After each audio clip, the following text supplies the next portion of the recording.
23일 모닝 미팅을 시작하겠습니다. 먼저 투자전략경제 NH 해외 주식 발표하겠습니다. 예, 1월달 해외 주식 월보 좀 말씀을 드리도록 하겠습니다. 낙관론을 위협하는 리스크 요인 점검이다라는 자료를 좀 참조를 부탁드리고 있고요. 최근에 이제 글로벌 주식시장 환경을 좀 봐주시면은 요 며칠은 좀 조정받는 모습이 나타나긴 했지만 전반적으로는 이제 계속 좀 우상 양세가 좀 이어졌습니다. 특히나 이제 미국 쪽에서는 투자 방책들이 좀 결정이 됐고, 그리고 백신에 대한 기대감들도 좀 높아지면서 주가가 상승세를 좀 이어왔는데, 이러한 점들이 이제 너무나 과도하게 낙관적인 편향이 좀 강화된 모습들이 아닌가라는 생각들이 좀 들고 있고요. 자료 10페이지의 오른쪽 차트를 봐주시면은 이제 빅스 지수와 낙관 지수를 좀 같이 나타냈는데, 빅스 지수는 이제 하락세를 좀 지속하고 있고, 낙관 지수도 높은 수준으로 좀 지속을 하고 있습니다. 이런 것들이 아무래도 주식시장을 바라보는 과도한 낙관적인 편향들이 좀 강해진 상황들이다라고 좀 보실 수가 있을 것 같은데요. 물론 이제 전반적인 경기 환경이라든지 이런 것들이 주식시장의 큰 폭의 하락세를 견인할 수 있는 요소들은 아직까지는 좀 제한적이다라고 좀 보고 있지만, 낙관적인 시각들이 워낙 강하기 때문에 리스크인들이 좀 발생했을 경우에는 투자 심리가 다소 좀 약화될 수 있는 그런 가능성들이 남아있기 때문에 리스크 요인들을 좀 살펴봤습니다. 크게 한 3가지 정도로 좀 정리를 해봤는데요. 다음 페이지 12페이지를 좀 봐주시면 최근에 이제 변종 바이러스가 좀 발생을 하면서 어떤 락다운 리스크가 좀 높아지고 이에 따른 이제 경기 침체가 다시 한번 발생하지도 않겠냐라는 우려들이 좀 높아지고 있습니다. 실제로 이제 유럽 지역에서는 락다운을 좀 강화시키는 그런 모습들이긴 한데요. 어저께 이제 파우치 소장도 언급했다시피 이제 기존의 백신들이 모두 이제 면역 반응들을 좀 생성시킨다라는 점에서 변종 바이러스에도 여전히 유효하다라는 언급들은 나타났습니다. 이제 그럼에도 불구하고 이제 전염력이 높은 어떤 변종 바이러스에 대한 우려들이 상당히 높아진 상황들이다라는 점들이 이제 시장의 리스크 요인들로 작용을 하고 있는데요. 그럼에도 불구하고 이제 백신이 접종을 시작했기 때문에 이런 점들이 이제 시장에는 좀 기대감으로 좀 작용할 것 같다라는 좀 판단을 하고 있고, 부작용 같은 우려들이 높아지면서 백신에 대한 접종 시점이 좀 지연될 것이다라는 우려들도 남아있지만, 이러한 점들은 여전히 좀 기대감으로 남아있음으로써 이제 시장에는 그렇게까지 큰 부담 요인으로 작용할 것 같지는 않다라는 판단입니다. 이제 두 번째로는 추가적인 정책 스탠스가 이어질 거냐라는 우려들이 높은데요. 지금 시장에서는 9천억 달러 규모의 추가 정책이 시행된 이후에 어떤 바이든이 취임한 이후 추가적인 정책 스탠스를 이어갈 것이다라는 기대감들이 높은데, 이제 문제는 16페이지 왼쪽 차트에서 봐주시는 것처럼 1월달 조지아주 상원의원 선거에서 공화당이 승리할 가능성들이 높다라는 거고요. 이 경우에는 이제 민주당이 주장하는 추가적인 정책에 대해서도 좀 반대할 가능성들이 높기 때문에 이러한 점에서는 이제 추가 정책에 대한 눈높이 조정이 좀 필요하다라고 좀 판단을 하고 있고, 시장을 조금 상승 탄력을 좀 더 슬로우하게 만들 수 있는 요인들이다라고 좀 보고 있습니다. 마지막으로는 제일 리스크 요인들로 저희가 계속 좀 언급드렸던 내용들인데요. 17페이지고요. 지금 시장에서 언급하고 있는 미국채 금리의 컨센은 완만한 우상향세입니다. 근데 저희는 1분기 후반에서 2분기 초반의 금리의 오버슈팅 가능성을 염두에 두자라고 좀 지속적으로 말씀드렸고요. 기저효과 때문에 유가가 좀 일시적으로 급등하고 이에 따라서 명목금리가 동반적으로 상승할 가능성들이 높다라는 측면에서 이 경우에는 이제 주식시장에 좀 부정적인 효과를 좀 불러일으킬 수도 있지 않겠나라고 좀 보고 있습니다. 그래서 결론적으로는 일단은 1분기 후반, 2분기 초반에 나타날 수 있는 금리 급등에 대한 리스크는 좀 조심하자라고 좀 말씀드리고요. 그 이외의 리스크 요인들에 대해서는 발생 시에는 이제 주가 지수가 상승 탄력들이 다소 좀 약화될 수 있는 가능성들이 높겠다라고 좀 말씀드립니다. 이에 따라서 저희가 말씀드리는 투자 전략은 20페이지에서 봐주시는 것처럼 주가에 대한 상승 탄력은 좀 약화는 되겠지만 이익 모멘텀이 강한 가치주라든지 중소형주 중심으로 좀 대응하자라고 좀 말씀을 드릴 수 있을 것 같습니다. 이어서 중국 쪽 이어서 말씀드리도록 하겠습니다. 26페이지부터 보시면 되겠습니다. 12월 중국 주식시장 상단을 제한했던 리스크가 총 4가지가 있었습니다. 우선 지난주 중앙경제공자회의를 통해서 정부의 정책 정상화에 대한 우려가 좀 해소되었습니다. 또 27페이지 오른쪽 도표 보시면 신용 확장을 보여주는 크레딧 인퍼스는 2016년과 2017년과 이런 유사한 궤적을 보일 것으로 예상됩니다. 또한 회사채 디폴트를 우려, 글로벌 주요 벤치마크 지수 편출 영향, 그리고 중국 내부 기관 북클로징에 따른 거래 축소 등도 점차 해소될 전망입니다. 오히려 33페이지를 보시면 수요 반등에 따른 중국 경기 회복은 지수 중에 있습니다. 11월 생산, 수출, 제조업 투자가 세부 지표 중에 시장 예상치를 가장 큰 폭으로 상회했습니다. 또한 마지막으로 37페이지로 넘어가시면 중국 A주 기업 2위 중에는 금융, 시노페, 페트로차이나 이런 좀 시총 높은 그 업종을 제외하면 A주 지배 지분 순이익은 올해 4분기에 역성장에서 벗어날 전망입니다. 내년에도 꾸준히 두 자릿수 증가율을 유지할 것으로 기대됩니다. 결론적으로 기관들의 연초 자금 집행 상품 발행, 그리고 양회 전의 안정 기조와 정책 기대감 등이 금융시장에 좀 반영될 것으로 기대해봅니다. 그래서 2021년 춘절 기간에는 올해 코로나 영향에 하지 못했던 귀향, 그리고 여행 수요, 그리고 소비품 판매가 급증할 것으로 예상됩니다. 그래서 업종으로 봤을 때는 소비형 전자제품, 여행 관련 업종을 선호합니다. 예, 이상입니다.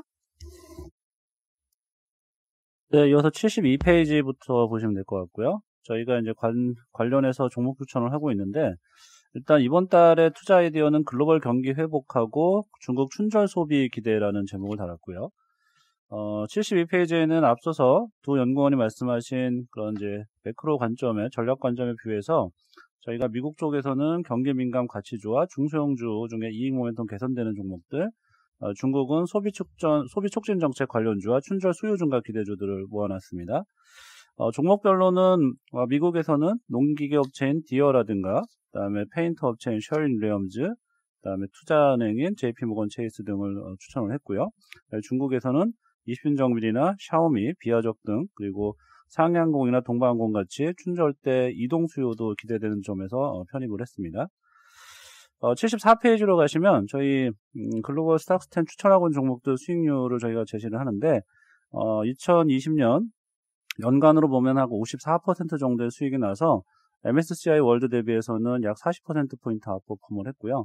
12월달 리뷰 정도로 보면 괜찮았던 수익률을 냈던 종목들이 유니티 소프트웨어라든가 창신신소재, 윤기실리콘, 브로드컴, 소니 등이 있었습니다.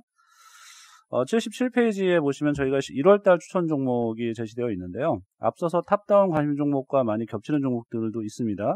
같이 좀 비교해보면서 보시면 좋을 것 같고요. 새로 편입된 종목은 GM 테크놀로지, 이순정밀, 신주국제그룹 홀딩스, 그다음에 소니 디지털 터빈, 디어 등인데 저희가 이제 앞서서 말씀드린 그런 이제 경기 회복이나 그리고 중국의 소비 촉진 정책들을 좀 감안을 했고 저희가 이제 여기서 보면 이순정밀 같은 경우가 에어팟이나 애플 와치 같은 이제 관련 웨어러블 기기 관련 업체들을 그 기기들을 생산하는 업체고요. 그다음 디지털 터빈은 앱이나 컨텐츠 광고 플랫폼 업체, 미국에 있는 업체고, 디어는 잘 아시는 농기계 업체, 이렇게 좀 새로 좀 집어넣었으니까 관심 있게 봐주시면 좋을 것 같고요. 끝으로 시장 동향 좀 잠깐 말씀드리면 108페이지를 가보시면 될 것 같은데요. 앞서서도 저희가 이제 시장뷰 말씀드릴 때 좀 예상을 하셨겠지만 108페이지 왼쪽에 보면 선진국 시장, 오른쪽에 신흥국 시장들이 있는데 대체로 하락한 시장 없이 12월 달에 다 대체로 올랐고요.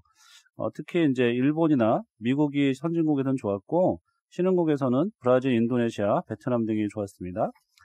섹터별로는 110페이지 보시면 미국이나 중국이나 유럽, 일본 등 봤을 때 상위 3, 4위 정도에는 IT가 항상 랭크되어 있어서 IT 업종의 주가 상승세도 계속 이어지고 있었다는 점이고요. 그 다음에 IT 업종보다 조금 더 수익률이 좋았던 것들이 에너지라든가 소재 이런 쪽입니다. 그래서 경기 회복세가 이어지면서 경기 민감 관련주들이 오르고 있고 기존의 IT들도 빠지는 게 아니고 동반 상승은 하고 있다 이렇게 보시면 될 것 같습니다. 네, 이상입니다. 네, 질문 있으신가요?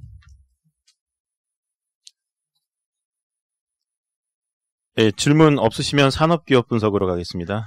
SJ그룹. 네, 질문 좀 드리겠습니다. 네네. 네, 저희가 그 낙관적인 시각이 과도하게 편향되어 있다라고 얘기를 하셨는데요. 이게 밸류에이션이 싸다면은 오히려 뭐 낙관적인 시각이 좀 과해도 크게 문제가 될 것 같지 않다는 생각이 들고, 저희 뭐 페이지에 그 111페이지 보더라도 EPS 같은 경우는 전반적으로 다 올라오는 상황인데, 밸류에이션 측면에서는 저희가 어떻게 좀 볼 수 있을까요? 예, 지금 미국 같은 데서는 그 S&P 500 기준으로 밸류에이션이 지금 22배이고, 그리고 여기에는 사실 테슬라가 편입이 되진 않았는데, 테슬라까지 포함을 한다라고 하면은 PR이 조금 더 올라가는 효과들이 나타나게 되거든요.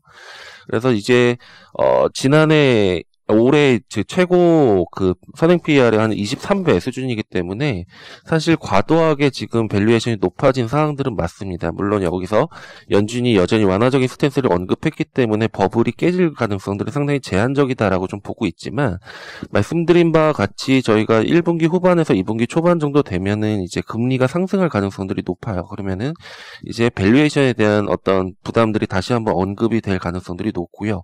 그렇기 때문에 고밸류 중심의 어떤 성장주든 다소 좀 조정이 나타날 가능성들이 높다라고 좀 보고 있습니다. 그래서 지금 당장은 어떤 밸류에이션을 망가뜨릴 변수들은 없겠지만, 일단은 1분기 후반에 나타날 수 있는 금리 상승에 대한 그 가능성을 좀 조심하자라고 좀 말씀을 드리고 있고요. 다만 이제 내년도 1분기 이후에 금리가 급등한 이후에는 어떤 경기에 미치는 영향들이 좀 부정적으로 나타날 수 있기 때문에 연준의 개입 같은 것들이 좀 불가피하다라고 좀 보고 있고요. 그래서 내년도 중반 이후에는 다시 한번 금리가 좀 안정이 되고, 그러면은 이제 밸류에이션에 대한 우려들도 다소 좀 완화가 되면서 다시 한번 저평가된 성장주 중심으로 랠리가 좀 나타나지 않겠나라고 좀 보고 있어가지고요. 이제 밸류에이션에 대한 부담은 지금은 좀 높은 수준, 그리고 1분기 후반에서는 다소 이제 부담들이 가시화됐다가 하반기에는 다시 한번 밸류에이션이 확장되는 그런 흐름들이 나타나지 않겠나라고 좀 보고 있습니다.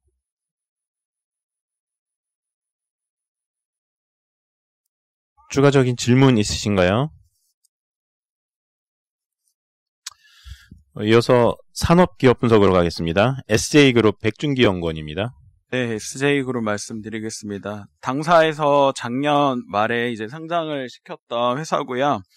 회사 설명을 좀 오랜만이라 간단하게 말씀드리면, 칸골, 헬렌 카민스키, 칸골 키즈 이 세 가지 브랜드가 이제 주력입니다. 그리고 이제 브랜드 오너는 해외에 이제 따로 있고, 이 브랜드를 한국에 이제 라이센스 인을 해서 가져와서 기획 및 제작을 하는 기업이다, 이렇게 보시면 될 것 같고요. 일단은 올해는 코로나 영향 때문에 주력 브랜드인 칸골이 10% 이상 매출 이제 감익이 있었습니다. 근데 헬렌 카민스키나 칸골 키즈는 의외로 올해 성장이 괜찮았는데요. 헬렌 카민스키는 이게 밀짚 모자, 손예진이 쓰고 다니다 이제 밀짚 모자로 유명한 모자인데, 올해 바캉스 시즌이 거의 없었음에도 불구하고 성장이 나온 이유는 이제 아무래도 좀 가처분 소득을 럭셔리 브랜드나 아니면 이제 애들 용품을 많이 이제 사는 트렌드가 올해 있었던 것 같습니다. 그래서 헬렌 카민스키랑 칸골 키즈는 올해 성장률이 나쁘지 않았습니다. 근데 이제 포인트는 내년인데요. 결국에 이제 주력 브랜드인 칸골이 코로나 불확실성에도 불구하고 내년에 이제 좋아질 수 있을까라는 이제 질문이 있을 텐데, 기본적으로는 올해 온라인 쪽 비중이 대체로 많이 올라왔기 때문에 내년도에 좀 불확실성이 다시 있더라도 일단은 성장하는 데 크게 지장이 없을 거다라고 판단을 하고 있습니다. 그리고 두 번째로는 분기별로 보셨을 때는 내년 2분기부터는 상당히 낮은 기저가 이제 반영이 되기 때문에 2분기 때부터는 YY로는 세게 올라오는 기업이다라고 보시면 될 것 같고요. 마지막으로 회사가 시가총액이 1,500억 수준인데 순연금이 500억이 넘습니다. 그래서 재무 안정성이 상당히 높고, 내년 기준으로 PR은 8.6배로 산출이 되는데, 이 정도면 타 의류 기업하고 좀 유사한 수준이거든요. 그럼에도 저희가 이제 보기에는 헬렌 카민스키 같은 럭셔리 브랜드를 국내에 론칭해서 이렇게 성공적으로 한 케이스가 거의 없기 때문에 저희는 이 회사에 대해서 조금 더 이제 밸류를 줄 수 있겠다라고 생각을 하고 있습니다. 네, 그래서 정리를 드리면 저희가 최근에 이제 뭐 인그루드랩이나 뭐 하츠나 이런 이제 소비재 기업들을 좀 추천을 많이 드렸는데, SJ그룹도 이제 성장률 자체는 내년도에 타사 대비 조금 낮긴 하지만 그래도 이제 코로나 재확산 우려 요게 마무리되는 국면에서는 좀 충분히 관심 있게 보실 만한 기업으로 판단하고 있습니다. 이상입니다. 예, 질문 좀 드리겠습니다. 주가 드라이버로 중국 시장 진출 가시하라고 됐는데, 이 관련해서 좀 구체적으로 설명 좀 부탁드릴게요. 네, 원래 중국에서 아까 제가 말씀드린 것 중에 이제 칸골은 브랜드 오너가 따로 있다라고 말씀드렸는데요. 이게 이제 영국에 있는 IBML이라고 하는 그룹이에요. 그 그룹이랑 중국 진출을 JV를 통해서 올해 진출을 하려고 했던 게 원래 아니었는데, 지금 뭐 코로나 때문에 이제 서로 간의 소통도 조금 힘든 상황이었고, 이게 진출이 잘 안 되다 보니까 이 부분이 내년으로 밀렸습니다. 근데 물론 이게 언제쯤 셋업이 될 건지에 대해서는 아직도 조금 뭐 진행되는 사안이 진척이 없어서 좀 불확실하긴 하지만, 중국 쪽도 최근에 보시면 스트릿 패션 같은 게 상당히 좀 유행을 한 상황이거든요. 그래서 칸골이 뭐 중국에 들어갔을 때 뭐 JV이긴 하지만 어쨌든 지분법 이익으로서 충분히 성장은 좀 볼 수 있겠다 싶어서 이 부분을 이제 기록은 해놨습니다. 네, 이어서 석유화학 산업 스팟 코멘트 말씀드리겠습니다. 지금 국내 이제 석유화학 설비 가동 상황에 대해서 좀 업데이트고요. 4분기에 가동이 좀 한 3개 정도 멈춰 있었습니다. 롯데케미칼, YNCC, LG화학. 12월 중순부터 1월까지 순차적으로 이제 재가동이 되는 시기로 들어가고 있는 상황이라서 이 부분에 대해서 공급이 좀 늘어나는 부분을 좀 확인을 좀 해야 될 것 같습니다. 일단 롯데케미칼이 3월 4일 날 폭발 사고 한 이후에 한 279일 만에 12월 7일 날 재가동을 시작을 했습니다. 가동률을 좀 순차적으로 좀 올리고 있는 상황이고요. 지난주부로 업스트림, 다운스트림 모두 이제 풀가동 체제에 들어갔다라고 좀 파악이 됩니다. 다만 지금 뭐 상업가동 선언을 위해서는 지금 안정성 검사를 지금 해야 되는 거기 때문에 이런 행정적 절차가 좀 남아 있고요. 지난주부터는 물량이 이제 시장에 유입이 되기 시작했다라고 보시면 될 것 같습니다. 지금 기회 손실이 분기당 대략 한 1,200억 원으로 좀 추산을 했기 때문에 재가동이 된다면 뭐 분기당 요 정도, 그리고 연간으로는 한 5천억 정도의 기회 손실이 앞으로는 이제 올라갈 수 있겠다라고 좀 판단을 하시면 될 것 같습니다. 전체적으로 가동률은 좀 많이 올렸고요. 다만 이제 MEG 같은 경우는 이제 수익성이 좀 낮기 때문에 한 40% 가동률, 최소 가동률로 하면서 좋은 수익성의 제품으로 전환을 좀 하고 있는 상황입니다. YNCC도 지금 2달 동안 정기 보수를 좀 했습니다. 지금 190만 톤 설비이기 때문에 단일 사이트로는 뭐 가장 큰 지역이라고 보시면 될 것 같고요. 동시에 35만 톤 증설도 같이 진행을 해서 225만 톤 설비가 됐습니다. 12월 18일부터 지금 가동을 지금 시작을 해서 지금 현재까지 가동률을 좀 올려가는, 이제 스펙을 좀 잡아가는 과정에 좀 있다라고 보면 될 것 같습니다. 뭐 증설은 이제 다운스트림 증설은 없지만 어쨌건 이제 에틸렌, 프로필렌, 부타디엔, 벤젠, 톨루엔, 자일렌, 올레핀 쪽 그리고 이제 아로마틱 쪽 증설이 있었기 때문에 원자재 자급률 올리는 그런 이제 증설이었다라고 보시면 될 것 같고요. 아마도 이번 주 스펙을 잡고 다음 주부터는, 그래서 12월 말 1월부터는 YNCC에 의해서 원료 공급이 늘고 하나솔루션 대림산업 쪽 폴리머 제품들도 가동률이 조금 올라가지 않을까 생각을 하고 있습니다. LG화학도 지금 11월 5일 날 이제 화재 사고로 이제 120만 톤 설비가 가동을 멈춘 상황인데요.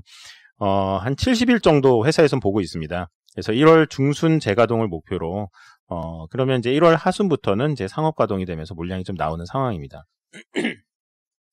그래서 이렇게 3개의 설비가 순차적으로 늘어나는 상황이고, 뭐 국내 NCC 전체 캐파가 이제 980만 톤이었고 11월 달에 동시에 멈춘 게 420만 톤. 그러니까 40% 남짓 설비가 지금 멈춘 상태였다가 12월부터는 순차적으로 재가동되고 있다라고 보시면 될 것 같고요. 11월 달에 이렇게 40%가 멈추다 보니까 이제 올레핀 가격이나 제품 가격이 사실 오버슈팅한 측면이 있었다라는 좀 판단입니다. 지금 연말에는 이제 계절적인 수요 약세, 반대로 이제 공급은 좀 재가동되는 상황으로 좀 들어가는 시기라고 보면 될 것 같고요. 아래쪽 그림을 보면은 이제 그래서 NCC 가동을 하면은 원재료 납사 수요가 늘기 때문에 납사 가격은 최근에 좀 오르는 그림이 좀 나오고요. 반면에 기초유분 에틸렌, 프로필렌, 부타디엔은 소폭 좀 떨어지는 그림이 좀 최근에 나오고 있는 상황입니다. 폴리머는 좀 덜한 상황이지만 뭐 HDP 같은 경우 보면은 이제 12월부터는 스프레드가 이제 원가를 좀 쫓아가면서 좀 내려가는.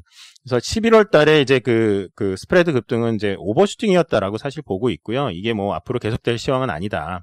그래서 요런 오버슈팅된 부분은 뭐 안정화되는 그런 기간이 좀 될 것 같고, 1월까지는 뭐 이런 정도의 그 움직임이 좀 되지 않을까 그렇게 판단을 하고 있습니다. 이상입니다.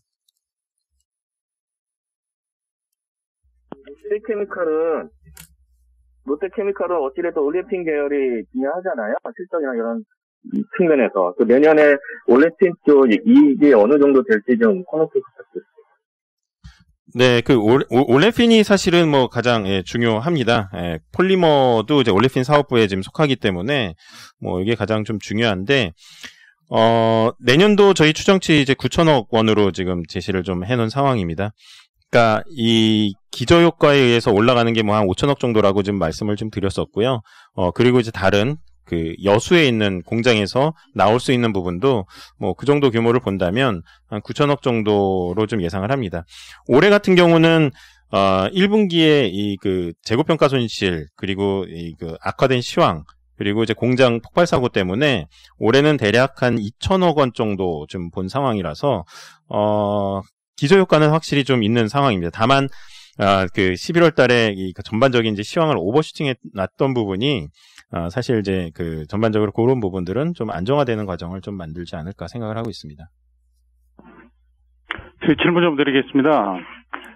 저희 대표적인 퓨어케미칼인 롯데케미칼 대한유화 주가를 보시면은 뭐 고점 대비해서 한 10%에서 20% 정도 조정을 받았고, 오늘 저희 자료에서도 보면 뭐 납사 가격이 올라오고 있는 상황인데, 주가까지 생각을 해보면 이 두 종목의 주가가 여기서 턴하기는 좀 어려운 상황이지 않을까 이런 생각이 드는데, 뭐 주가적인 측면에서는 어떻게 보고 계세요? 네, 사실 이런 이제 단기 시황이 이 분기 기준으로 지금 계속적으로 등락을 지금 하는 상황이라고 보면 될 것 같거든요. 그러니까 이제 원재료 변화랑 뭐 그에 따른 이제 스프레드 변화가 뭐 단기적인 어떤 주가의 등락은 좀 만드는 상황입니다.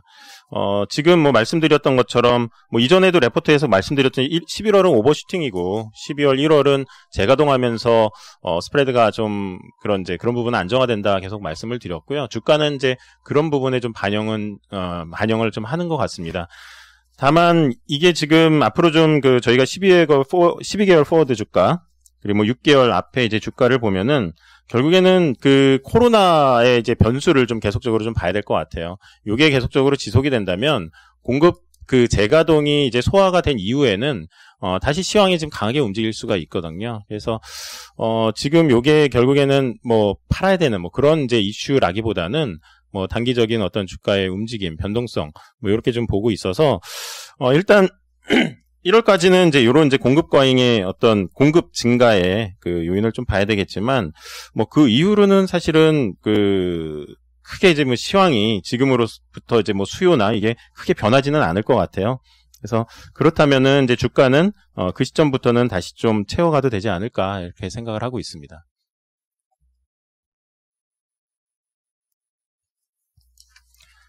네, 질문 없으시면 제 해외 주식으로 가겠습니다. 이제 AT&T 안재민 연구원. 네, AT&T에 대해서 말씀드리도록 하겠습니다. AT&T 일단 저희가 투자 의견 바이로 신규 제시하는 종목이고요. 목표 주가는 $35로 커버리지 게시합니다.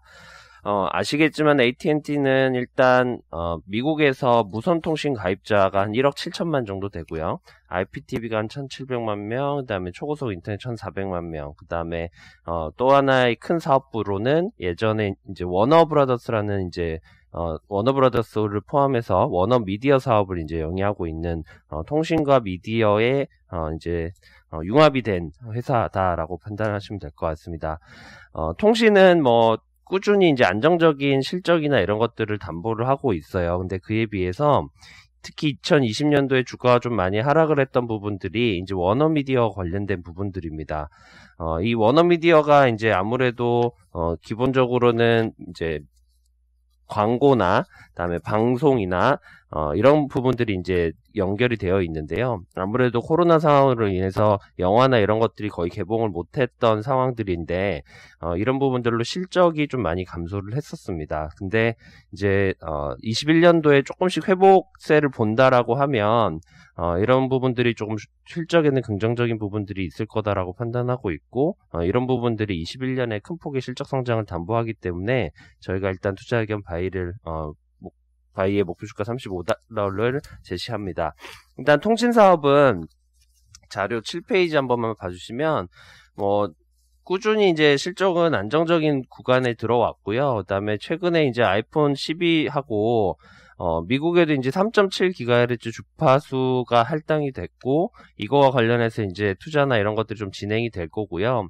반대로 이제 가입자들이 좀 모여질 수 있습니다. 이제, 사실 5G가 올해 이제 시작을 했었는데, 미국은 28GHz 때 이제 고주파수 대역으로 쓰다 보니까 서비스가 사실은 쉽지 않았습니다.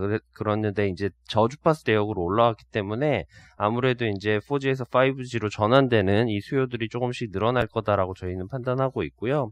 자료 9페이지 보시면 방금 말씀드렸던 워너미디어가 특히 이제 21년도에 주요 키일 것 같습니다. 실적이 올해 좀 많이 부진을 했고, 특히 이제 그 방송 쪽에서 보시면은 이제 HBO라든지 영화 쪽에서 워너브라더스 이런 것들이 있는데, 이런 부분들이 올해 좀 많이 부진했습니다. 근데 조금씩 회복세를 기대를 하고 있고요. 특히 이제 워너브라더스 같은 경우에는 이제 영화들이 계속 올해 많이 지연이 됐습니다. 이제 개봉 자체가 지연이 됐고 제작도 많이 미뤄졌는데, 이제 내일 아마 이제 원더우먼이 이제 개봉을 할 예정에 있어요. 그래서 좀 큰 작품들이 조금씩 이제 21년도에는 밀렸던 것들이 다 개봉을 할 예정이 있고요. 내년도에 아마 수이사이드 스쿼드 2라든지 매트릭스 4라든지 셜록 홈즈 등등 이런 것들이 개봉을 앞두고 있습니다. 그래서 좀 이 미디어 사업부들이 조금 회복을 보여준다라고 하면 내년도에 큰 폭의 실적 성장과 이런 부분들이 담보가 될 것 같아서 저희는 좀 이 AT&T에 대해서 좀 긍정적으로 판단을 하고 있고, 주가는 사실은 좀 코로나 때 통신주들이 전반적으로 조금 부진을 했었어요, 올해 내내. 근데 특히 이제 경쟁사인 버라이존이나 이런 애들에 비해서도 좀 많이 빠졌고, 밸류에이션이 내년도 기준으로 한 12배 정도 수준밖에 안 되기 때문에 밸류에이션 매력도 있다라는 측면에서 저희가 추천드리도록 하겠습니다. 이상입니다. 질문 좀 드릴게요. 그림 3번에 보면 알프가 19년보다 올해가 조금 낮은 상황인 것 같은데, 요거 어떤 현상이 있어서 이런지 좀 설명 부탁드릴게요. 네, 기본적으로는 지금은 통신사들이 알프가 한국도 그렇지만 세컨 디바이스나 이제 가입자 성장이 막 나오는 구간이 아니잖아요. 그래서 세컨 디바이스나 저희가 IoT 같이 이제 사물 인터넷이나 이런, 그다음에 M2M이라고 그래서 예를 들면은 공유 자전거나 이런 거에도 지금 통신 모듈들이 들어갑니다. 근데 이런 가입자들이 많이 늘어나다 보니까 아무래도 알프는 조금 더디게 이제 매출은 늘어나지만 이제 모수가 성장이 못하는 이런 부분들이 좀 있고요. 미국 같은 경우에는 아까 말씀드렸다시피 5G가 아직 본격적으로 보급이 되지 않았어요. 그래서 이 부분들이 아직은 알프 성장에는 조금 못 보여주고 있는 부분들인데, 21년도부터는 그래도 말씀드린 5G 가입자 성장이나 이런 것들 때문에 조금씩은 올라가지 않을까 기대하고 있습니다. 앞쪽에 그림에 보시면, 그림 7페이지 그림 2번에 보시면 일단 요금제 자체가 기본적으로 10불, 15불 이상씩 높은 걸 아마 보실 수 있으실 거예요. 그래서 이런 영향들이 있지 않을까 싶습니다. 네. 오늘 발표 자료에 추가적인 질문 있으신가요? 없으시면 준비된 자료 발표 모두 마치겠습니다.